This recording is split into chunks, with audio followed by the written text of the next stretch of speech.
सुशांत जी, एक और जल्दी से छोटा सा जवाब आपसे चाहूंगी, उसके बाद हम ब्रिटेन चलेंगे। सवाल बड़ा ये खड़ा हो रहा है, अब सिर्फ गाजा पट्टी या इजराइल या फिलिस्तीन तक ही मामला सीमित नहीं रहा। अब उसकी दूसरी, क्योंकि चीन से खबर आई कि वहां पर एक इजरायली राजनयिक को चाकुओं से गोद दिया गया है। इसी तरह से फ्रांस में प्रदर्शन हो रहे हैं, अमेरिका में, ब्रिटेन में तो फिलिस्तीनी झंडा लेकर अगर कोई प्रदर्शन करेगा तो उसके खिलाफ अब कानूनी कार्रवाई की जाएगी।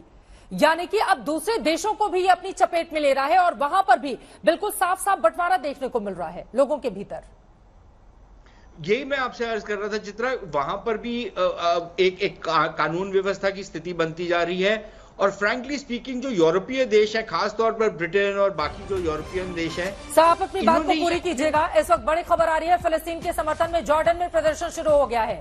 फिलिस्तीन के समर्थन में जॉर्डन में प्रदर्शन किया जा रहा है। अम्मान में हजारों लोगों का सड़क पर प्रदर्शन जारी है। हजारों लोग सड़क पर उतर आए हैं और वहां पर प्रदर्शन किया जा रहा है फिलिस्तीन के समर्थन में। जॉर्डन में यह प्रदर्शन हो रहा है, लेकिन यहां पर आपको बताते चले, हमास जो कि एक कट्टरपंथी, और ये तस्वीरें आपके सामने है जॉर्डन की।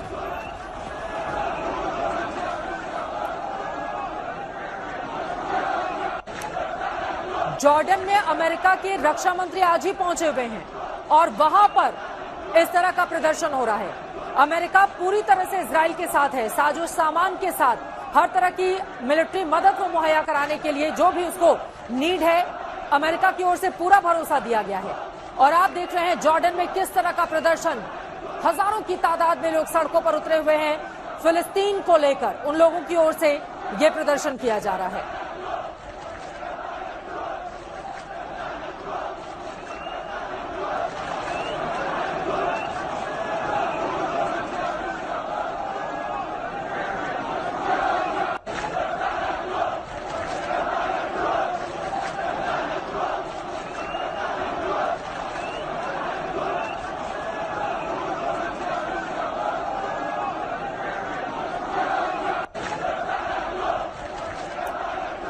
ये तस्वीरें आपके सामने है, पूरी की पूरी सड़क आप देख पा रहे हैं किस तरह से लोगों से भरी हुई है।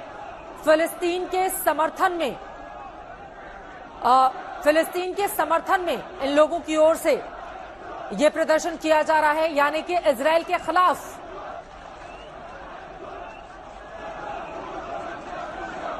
जॉर्डन फिलिस्तीन के पूर्वी सरहद पर है और जॉर्डन में आप देख रहे हैं किस तरह का प्रदर्शन चल रहा है। सुशांत सरीन जी, जल्दी से इस पर एक आपकी टिप्पणी। अब जॉर्डन में बड़ी तादाद में लोग सड़कों पर उतर आए हैं और फिलिस्तीन के समर्थन में यह प्रदर्शन किया जा रहा है।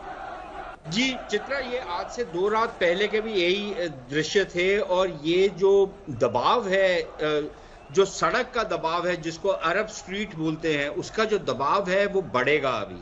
अभी वो खत्म होते हुए नजर नहीं आ रहा। अभी तक तो देखिए, जो सरकार है उसने, जॉर्डन की जो सरकार है उसने जो रवैया लिया है वो ये है कि वो पैलेस्टीन का इशू का तो समर्थन करते हैं, लेकिन वो इजराइल के साथ कोई फ्रंट खोलने की बात नहीं कर रहे।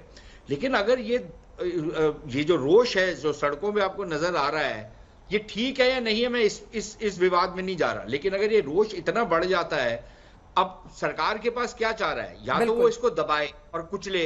अगर कुचलती है तो उसका एक रिएक्शन होगा, अगर वो नहीं कुचलती तो इसको संभालेगी कैसे? अगर ये लोग बॉर्डर की तरफ जाना शुरू कर दें तो फिर इसको रोकेगा कौन? कहां तक जाएगी ये बात? अगर तो ये प्रदर्शन करके ठंडे पड़ जाते हैं तो ठीक है, अगर नहीं होता फिर क्या होगा? यही चीज आपकी इजिप्ट में भी हो सकती है, यही चीज आपकी बाकी जगहों पे भी हो सकती है। जो बाकी, अब इराक में देख लें, ऑल्दो इराक की इनके साथ सरहद नहीं लगती, लेकिन लेबनान में तो बहुत बुरे हालात हैं, बहुत नाजुक हालात हैं, और वहां पर हिजबुल्लाह की भी बहुत बड़ी प्रेजेंस है। ये प्रदर्शन क्या अमेरिका को एक तरह की चेतावनी के तौर पर भी देखा जा सकता है, क्योंकि उनके रक्षा मंत्री यहां पर पहुंचे हुए हैं और उसी समय इतनी बड़ी तादाद में लोगों का ये प्रदर्शन? नहीं, अमेरिका को तो चेतावनी ये लोग देते रहते हैं और अमेरिका को भी पता है कि इनमें कितना दम है और कितना नहीं है। लेकिन साथ ही साथ अमेरिका की भी एक चेतावनी है ना, कि अगर आपने कोई हस्तक्षेप किया, हिजबुल्लाह ने किया, तो हम भी यहां पर बैठे हुए हैं। अगर जॉर्डन से कोई फ्रंट खोला, देखिए जॉर्डन की खुद की भी तो अर्थव्यवस्था को देखना पड़ेगा ना उसको। वो क्या बनाते हैं, क्या बेचते हैं दुनिया भर में। तो अगर वो इस जंग में पड़ जाते हैं तो जॉर्डन के अंदर बहुत अस्थिरता फैल जाएगी और वहां की जो हुकूमत है वो डामाडोल होनी शुरू हो जाएगी। तो वो भी चाहेंगे कि इसको दबा दिया जाए, इसको कंट्रोल किया जाए। ये छट जाए, ये जो रोष है वो कुछ ना कुछ इस टाइप का करने की कोशिश करेंगे। लेकिन अगर ना संभाल पाए then all bets are off. और अगर नहीं संभाल पाए तो फिर यहां की जो तस्वीरें हैं वो दुनिया भर के दूसरे मुल्कों तक भी पहुंचेंगी और यकीनन जो लोग अभी तक प्रदर्शन नहीं कर रहे हैं वो भी घरों से बाहर निकलकर इसी तरह की स्थिति अलग अलग मुल्कों में देखने को मिल सकती है, जो समर्थन कर रहे हैं या फिर जिनके देश के भीतर एक बड़ी आबादी है जो फिलिस्तीनी समर्थक है। चित्रा, आपको वो स्थिति नजर आ रही है, वो आपको टर्की में नजर आ रही है, वो आपको इराक में नजर आ रही है, वो आपको और बहुत सारे देशों में नजर आ रही है। शायद इतनी बड़ी नहीं होगी लेकिन वो नजर आ रही है। वो आपको लंदन में नजर आ रही है, जहां पर ये गोरों ने बुला बुला के इनको भरा है वहां पर, तो अब उसका खामियाजा भर रहे हैं।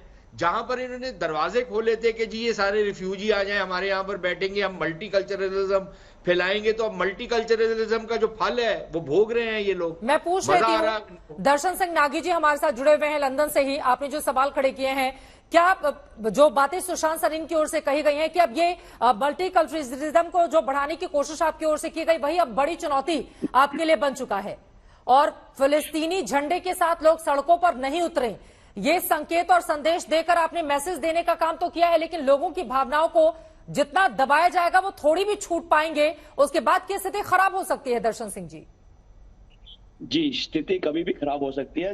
ऐसे होता है कि अगर एक ने किया है तो दूसरा उसको फॉलो करेगा। अभी जैसे जॉर्डन में ये हो रहा है, लेकिन जॉर्डन के पास कितनी वो है, ताकत है कि वो इनके साथ भिड़ सके, इजराइल के साथ कुछ नहीं है उनके पास। राइट, ये मतलब पब्लिक है ना। तो जैसे हमारे भाई साहब अभी बता रहे थे कि भाई क्या उनकी गवर्नमेंट इसको टेकअप करना चाहेगी कि वो इजराइल के साथ पंगा ले ले? नहीं, मुझे नहीं लगता है कि वो ये कर सकेंगे और ना ही उनमें हिम्मत है। पहले भी मतलब 1960 में जब पहले इनकी जंग हुई थी तो कितने 11 या 12 मुल्क थे, अरब मुल्क थे, इस्लामिक मुल्क थे, जिनने पूरा इकट्ठे होकर इजराइल के पे हमला कर दिया था। और तब इजराइल इन सबके साथ भिड़ गया था और सबको मारा था। आज तो इजराइल की ताकत इतनी है कि उनकी तरफ कोई आंख उठा के नहीं देख सकता है। लेकिन इन्होंने अभी क्या किया है कि शेर के मुंह में हाथ डाल दिया है। राइट, अभी उनको ये संभालना मुश्किल हो जाएगा और इजराइल ने यह प्रण ले लिया है कि भाई हम अभी इनको खत्म करेंगे, इनका सर कुचल के छोड़ेंगे। और मुझे लगता है कि वो इससे पहले अभी बंद नहीं होगा। लेकिन 10 लाख फिलिस्तीनियों का फिर क्या होगा? 24 घंटे का अल्टीमेटम इतनी बड़ी तादाद में उन लोगों को उत्तरी गाजा से निकालकर दूसरी जगह शिफ्ट करना आसान नहीं है। ये क्या देना जितना आसान अल्टीमेटम जी, 24 घंटे का अल्टीमेटम जो दिया है वो 11 लाख लोग हैं वहां, जिनको वहां से खाली करने को कह दिया गया है कि 24 घंटे में आप खाली कर दो। अभी एक इश्यू और भी हो रहे हैं कि जो पकड़े हैं इनने, हिजबुल्लाह ने, वो उनमें ब्रिटिश लोग भी हैं जो 100 लोग। इस वजह से ब्रिटिश गवर्नमेंट पूरी उनके अगेंस्ट है कि भाई हमें वो लोग वापस चाहिए। और इजराइल ने कल उनको अल्टीमेटम दे दिया कि भाई आप उनको छोड़ दो, नहीं तो ये हमारी बमबारी बंद नहीं होगी और ना ही हम पानी छोड़ेंगे, ना ही हम इलेक्ट्रिसिटी छोड़ेंगे, ना ही हम आपको खाना आने देंगे। तो कितनी देर तक टकेंगे वहां? सब कुछ बंद है, कल से तो बिजली भी बंद है उनकी, पानी बंद है। बिल्कुल, कितने दिन पानी चलेगा? तो पब्लिक तो रहेगी ना।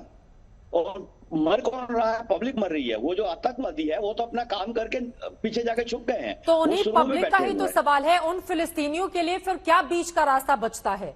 क्योंकि 10-11 लाख लोगों को आप 24 घंटों में एक से उठाकर दूसरी जगह शिफ्ट नहीं कर सकते, जबकि इजराइल का जो रुख है इस पूरे मामले में वो बेहद आक्रामक है गाजा के उत्तरी हिस्से को लेकर। वो कोई भी नहीं कर सकता, किसी सरकार के पास इतनी हिम्मत नहीं, उनके पास वहां गाजा में किसी गवर्नमेंट के पास कोई इतनी हिम्मत नहीं है वो 11 लाख लोगों को खाली करवा दे। वो बेचारे खुद खाली करेंगे, उनके पास और कोई अल्टीमेटम नहीं है। या बैठे रहेंगे, जाने की जगह ही नहीं है ना। there is nowhere to go. It is absolutely, तो इनको कोई ना कोई समझौता तो करना पड़ेगा और इजराइल अभी समझौता करने के मूड में नहीं है, जहां तक मुझे ये पूरा मतलब वो पता है। They don't want to stop. वो कह रहे हैं कि हिजबुल्लाह को खत्म कर दिया, लेकिन खत्म भी पूरा टोटल खत्म नहीं होगा। कुछ वो लोग रह जाएंगे एंड ये जंग लंबा टाइम चलने वाली है, ये अभी रुकेगी नहीं। एक छोटा सा जवाब, ब्रिटेन का क्या रुख रहने वाला है? क्योंकि आप लोगों की ओर से भी अब तैयारी की जा रही है। अब भी कुछ एरियाज में जहां के मतलब जहां भी हम रहे, मैं अफ्रीका में रहा हूं, जहां भी लोग रहते हैं, जहां उनकी कम्युनिटी होती है, सब लोग वहां रहते हैं। तो अभी एक एरिया ज्यूइश एरिया है, यहाँ मुझे पता है कौन सा एरिया, मैं नाम नहीं लूंगा। वहां 2 स्कूल बंद कर दिए गए हैं सेफ्टी के लिए, बच्चों के लिए, कि बच्चे स्कूल, उस स्कूल, वो ज्यूइश स्कूल में वो स्कूल बंद करके थोड़ी देर बच्चे अब स्कूल नहीं आएंगे। तो ये मतलब अच्छी बात नहीं है, बिल्कुल। और ये डर है, सबको डर है, गवर्नमेंट को भी डर है कि कब कुछ भी हो सकता है। ये लोग पागल हैं, बिकॉज ये धर्म के नाम पे सब कुछ करते हैं, इनको और कुछ नहीं दिखता है। संजय कुलकर्णी जी, सब कुछ धर्म के नाम पर हो रहा है, या फिर फिलिस्तीन की ओर से या हमास की ओर से जो आवाज उठाई जाती है कि हमारी जमीन पर कब्जा है, हमको वो वापस चाहिए, इसलिए हो रहा है? चित्रा जी, वो तो वापस होगा नहीं, क्योंकि सबसे पहले इजराइल, ठीक है सर, संजय कुलकर्णी जी से। चित्रा जी, बात ऐसी है कि फिलिस्तीनी जो है वो और हमास 2 अलग चीजें हैं। अलग चीजें हैं। हमास एक आतंकी संगठन है और फिलिस्तीनी वहां के एक एथनिक लोग हैं जो वहां के रहने वाले हैं। उसको मद्देनजर रखते हुए अगर हम देखें तो जॉर्डन के साथ संधि है इजराइल की, जॉर्डन वेस्ट बैंक के साथ लगा है, और वहां पे हमेशा वो कहते हैं from Jordan river to Mediterranean sea Palestinians will be free, वो उनकी एक सोच है।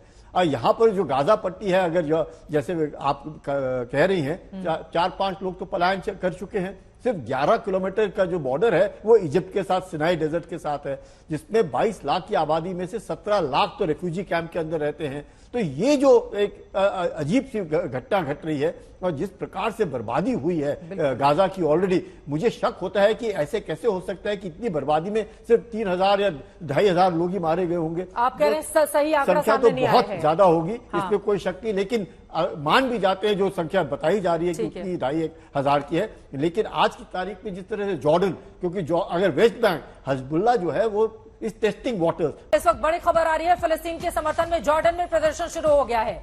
फिलिस्तीन के समर्थन में जॉर्डन में प्रदर्शन किया जा रहा है। अम्मान में हजारों लोगों का सड़क पर प्रदर्शन जारी है, हजारों लोग सड़क पर उतर आए हैं और वहां पर प्रदर्शन किया जा रहा है फिलिस्तीन के समर्थन में। जॉर्डन में यह प्रदर्शन हो रहा है, लेकिन यहां पर आपको बताते चले, हमास जो कि एक कट्टरपंथी, और ये तस्वीरें आपके सामने है जॉर्डन की।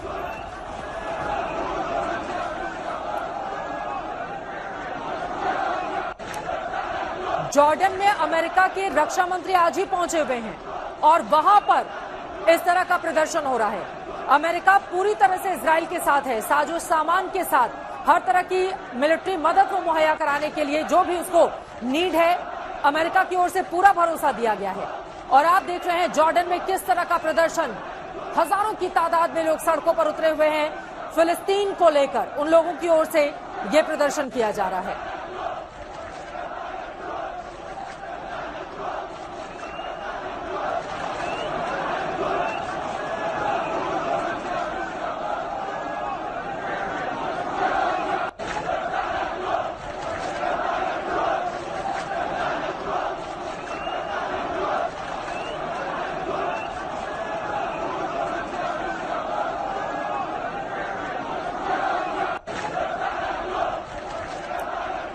ये तस्वीरें आपके सामने है, पूरी की पूरी सड़क आप देख पा रहे हैं किस तरह से लोगों से भरी हुई है।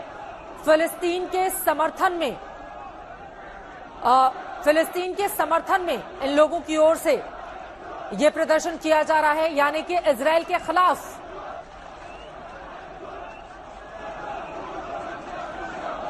जॉर्डन फिलिस्तीन के पूर्वी सरहद पर है और जॉर्डन में आप देख रहे हैं किस तरह का प्रदर्शन चल रहा है।